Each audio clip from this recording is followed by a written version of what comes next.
Alors, dans l'avant-propos, j'explique que la physique décrit un monde, un réel devenant contre-intuitif. Nous sommes dans une matrice. Alors, que nous dit la Bible? La Bible matérialiste.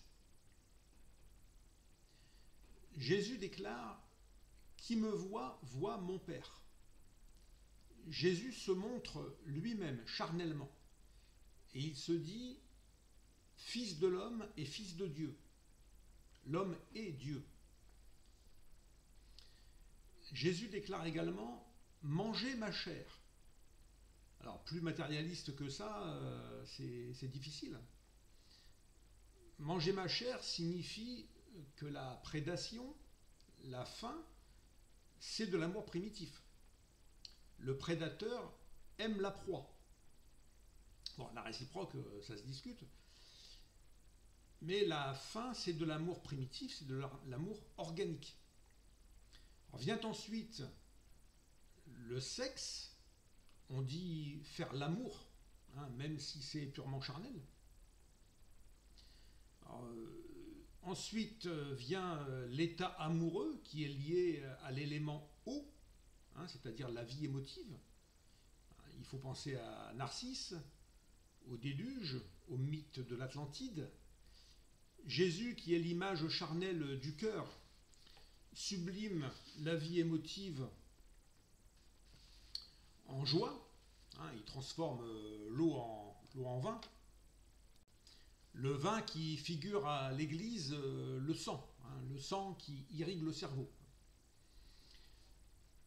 Alors, on a ensuite l'amour usuel, hein, l'amour usuel pour ses proches, et au-dessus, l'amour inconditionnel, hein, que connaissent les mystiques et de mémoire, hein, les expérienceurs de mort imminente.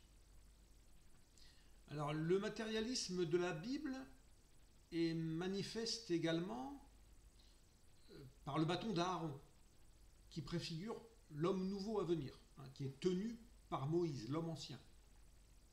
Le bâton d'Aaron, l'homme nouveau, c'est le prolongement de l'homme ancien. Alors le bâton d'Aaron écarte les eaux, la vie émotive. Et les Israélites, nos pensées, vont suivre la loi et errer dans le désert de la conscience mentale, de la solitude existentielle. Alors, on se demande ce qu'on fait là, on ne sait pas qui on est.